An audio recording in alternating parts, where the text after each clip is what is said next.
assurances there. And I don't know whether you've had a look at the forum. It's all about effects and things like that, and it's growing in numbers now. So, and I just want to really make something a little bit different from a forum and give members something a little bit different. And you're the first interview of hopefully of many that we're going to do. So, oh, fantastic! Yeah, I tell you what, I have the last few days I've really got into looking at some of the different posts, and there's a few this morning that made me chuckle quite a bit because there's some funny memes and stuff, and yeah, it's a great place, isn't it? Yeah, that's right. It's so it's all a bit of fun. There's lots of enthusiasts in there, and so yeah, so that's great. So look, we've got like 30 minutes, something like that, probably a little bit under now. So and I'd like to get through a few questions and about you and your company. And also at the end, hopefully get a demonstration from you as well. From your, I can see from your website and things like that, you're quite an accomplished guitarist. I appreciate that. That's my, that's what I've done since I was sort of nine years old. So it's sort of what I try and fall back on. But yeah, I appreciate that. Thank you. Yeah, very, very good. I mean, there's obviously a blues sort of Stevie Ray Vaughan sort of influence, and there is that where it all came when you were sort of 9 years old. How did you get influenced into all that then? Tell us about that. Yeah, I'm definitely guilty of pushing the Stevie stuff a bit too much, but yeah, my stepdad Mark really got me into Stevie at a really young age. It just had that stuff on in the car, and just really rubbed off on me when I was quite a young guy. So and I just tried to learn all of this stuff note for note as much as I could, and again the tones from that music though just really it just got me on a journey that now this is why I'm doing what I'm doing now. So yeah, it's quite a tone, isn't it? You're playing, I think you used to play with like gauge 13 strings or something. Are you doing that yourself or? No, I mean I've got gauge 11, which is yeah, depending on who you ask, that's still girly strings compared to Stevie, but yeah, I mean it's I don't think I've ever tried 13s or anything that heavy, but no, I don't think I have. I don't think I don't think I'd be going for that either myself. So it's a bit full on that, isn't it? 13s. Yeah, that definitely. I mean, saying that, I don't know what gauge strings acoustics would be. I suppose that's about the same, isn't it? But you wouldn't want them on your electrics, would you? No, definitely not. I have no idea how he bent the strings like he did and played as fast as he did, but he was certainly one of a kind, wasn't he? So yeah, totally. And you hear those sort of stories about him, super gluing his fingers and ripping it off on his leg or something. Do you do that as well? Well, I can't reveal that, but no, definitely not. All right, okay. So obviously, I mean, you're very sort of Stevie influenced, Texas blues, and that sort of thing, which is, I mean, I love that sort of music too as well. So, I mean, when did you get into effects? What was the first guitar effects that you actually bought, got given to you? When did you start getting an interest in guitar effects?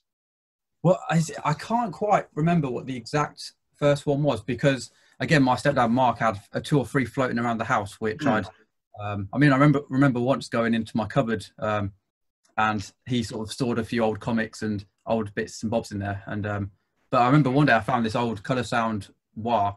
It was like a nice purple one. It was like a wah swell, and I said to him, "What is this?" And then he didn't think it worked, but we plugged a battery into it, and sure enough, it sounded really, really good. And yeah, little moments like that, they sort of stay with you. And he also had a TS5, like a Sound Tank Ibanez Tube Screamer, which actually sounded probably as good as the. I've played a lot of original ones, and it sounds pretty much as good. To say it's £20 or something. Yeah. But yeah, they were sort of 2 of my first early experiences with pedals, and I suppose being around them at that 9 or 10, they're just cool little things, aren't they? Like little gadgets. Yes, as a 9-year-old, and you see these like pedals like that, and they make these like crazy, weird, and wonderful sounds. Yeah, it's an instant attraction, isn't it? I definitely think it's almost like a lot of kids are into like trading, little collector's cards, you know, like what are they, you know, sort of, yeah, football cards or the whatever. Panini albums and things like that. Yeah. But for me, it's just always been pedals really. Yeah. All right. Very good. So the war was a sort of like initial sort of attraction to you. And so when did you first start modding pedals, or is that how it went on? How did you get to sort of like being a guitarist, listening to Stevie Ray Vaughan, and then going, you know, experimenting with this wah pedal, and then actually thinking, well, I'm going to tinker with it? And how did that happen? Well, it's funny because I don't know if you know much about the very start of my company, but I used to predominantly just sell vintage and original effects pedals, a bit like this actually. I think I was always in love with like fuzz faces. All right. And this is like an old 60s one. I just sort of used to absolutely love trying to find them on, you know, Gumtree and Facebook Marketplace or eBay, wherever it was. Yeah. And I just got fascinated with trying to collect and experimenting with the different sounds that came along with them.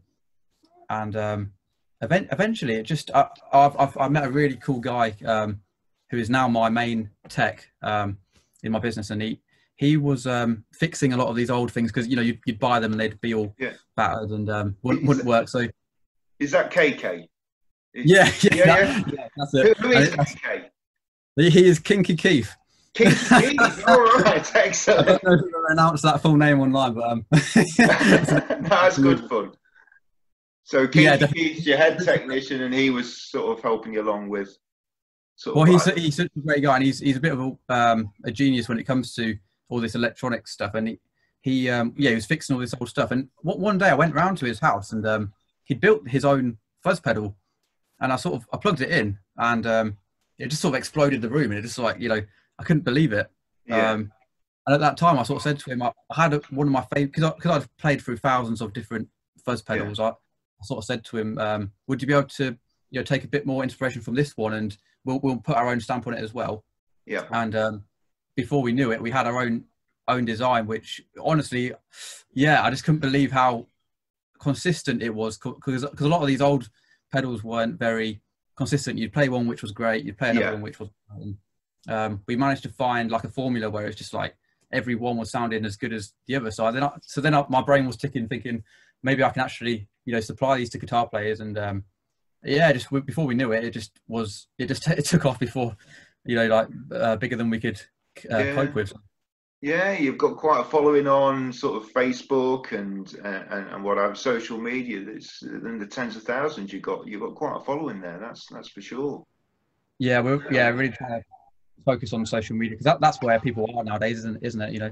Yeah, that's right. People are getting their information. They get sound clips. I mean, I'm the same. I get lots of sound clips from YouTube and things like that. That's where I start, and, you know, doing a lot of research online. I think that's pretty much where everybody starts, and you know, get some idea of what they want. 100%. And back to when I was younger, I used to literally spend most of my sort of summer holidays just looking at pedal demos, like, you know, Pro Guitar Shop. I'm exactly the same. Yeah. I think we're all very, very same. So when did you actually go from that sort of, you know, tinkering with the fuzz pedals and so forth, and when did actually pedal porn become an enterprise for you? When did that happen? It was around that time of it. You know, before we knew it, we only started off with, you know, making 2 or 3, and some of the guitar players I already knew from being a touring guitarist were interested in trying one. And sort of from that, it honestly just escalated by a week basis, really. And before we knew it, it was just getting to the stage where I was ringing up Keith and saying, "Can you make this many?" And he's just like, "No." You put Keith under a lot of pressure. That's right. Yeah. Poor Keith. Does Keith actually exist? We're going to have to see a picture of him. You know? Have to see a picture. Yeah, definitely. I can't do all this. I wouldn't be able to do all this by myself. But Keith's a great guy. If you saw him, he's like a you know, really well kept guy. He's like, he's definitely. If you met him, you know why he's called Kinky Keith. So right, fair enough. We'll leave it at that. So we'll leave it at that. So you're based in Cambridge, is that right? Cambridgeshire? Yeah, Cambridgeshire. I mean, that's where we started. I've now moved up into sort of the middle of nowhere in Lincolnshire myself. All right. But it's, yeah, like Keith's based in Cambridgeshire, and that's where our main sort of places that we make them and stuff. But yeah, like it's sort of around that area, Lincolnshire and Cambridgeshire. Yeah, excellent. But whereabouts are you, out of interest? Are you? I'm in the Midlands, so I'm near there's the little town in Midlands called Ashby-de-la-Zouch, and I'm in one of the little skirting villages from Ashby-de-la-Zouch in the UK. So, but all members are globally based. So we've got a lot of people from America, a lot of people in the UK, Netherlands, Jamaica, Nepal, all over really. It's, you know, so you'll be going information getting to all over the globe. So adding hopefully to your tens of thousands of followers, hopefully. So. Oh, no, I appreciate that. So I tell you what, we're probably not far away then, because Lincolnshire is not. I'm in sort of Grantham area.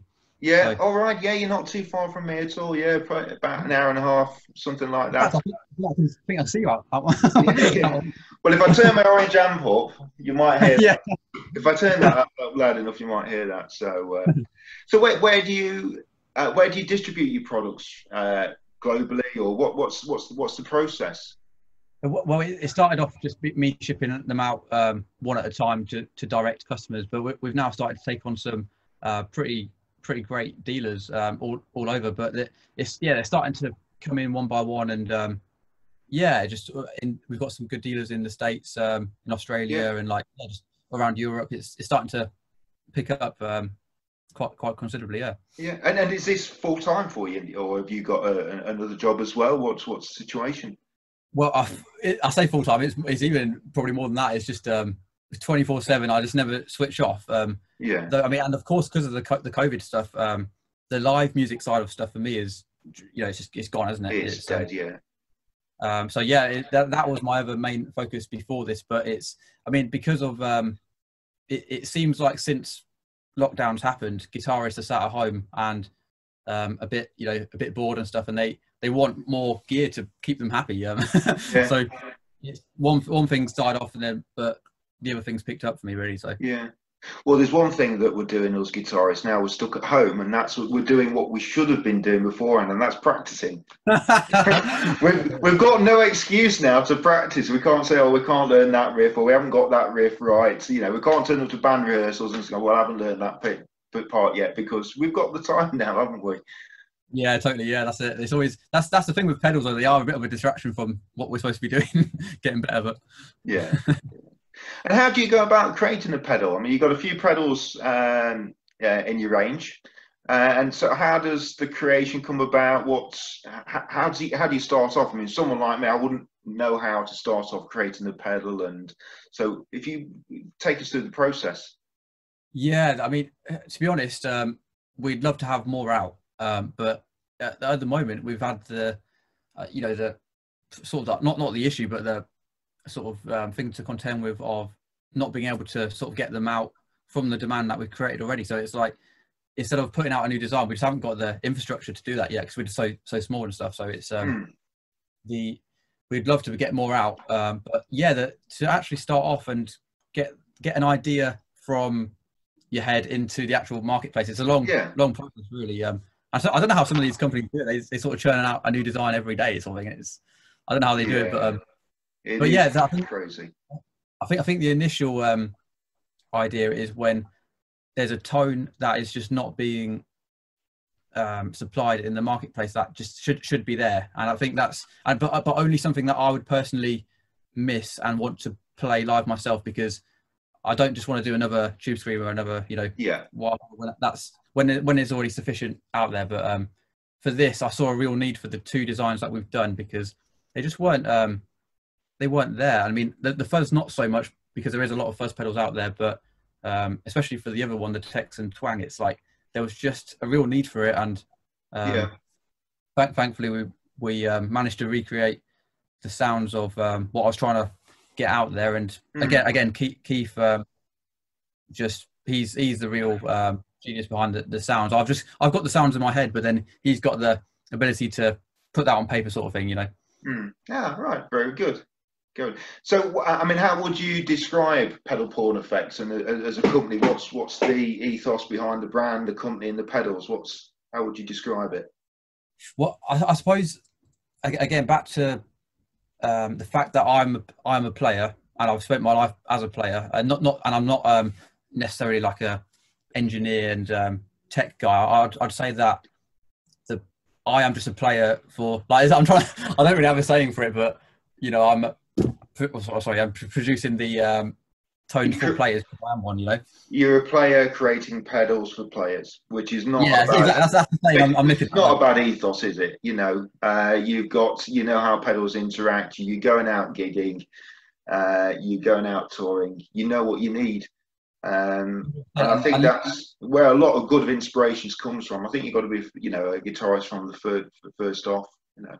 So that's a good point. And a lot of these times when you're playing live, sometimes a pedal won't cut through, and you never be able to, unless you give it to some high end players, you'd never know if it did cut through, and all these little intricacies that you have to get right. And I mean, I sort of always, it's not a, you know, a real strict rule here, but I sometimes think if you want to buy from a company, just look at the person who's making them, and, like, you know, the person behind it, and if they sound like you want to sound, then probably go with that company. But and then that's probably a bit controversial to say that, but I mean, sometimes I hear really good manufacturers demoing their pedals, but they're not really doing them justice themselves. So I'd probably say, maybe try and find someone that. But have you heard of King Tone Guitar? Yeah.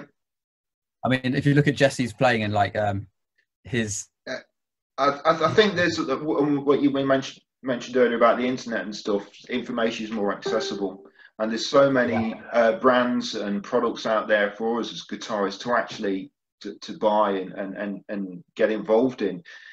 And I know myself, you've got the, you know, you've got the JHSs of the world, you've got the Jim Dunlops, and they create some wonderful products for us, and they're so important. But I actually really like the smaller independents like you guys. I think you've got a lot to offer, and I wouldn't say there's more care in the products, that's probably the wrong thing, but there's a lot of care put in the products, you know, and a lot of attention to detail. So I think that's, you know, a great thing that you guys offer. And you've got some excellent endorsees: Eric Gales, Chris Buck, Richie Peters. How did that all happen then? Are they on your Instagram or WhatsApp message and things like that, or?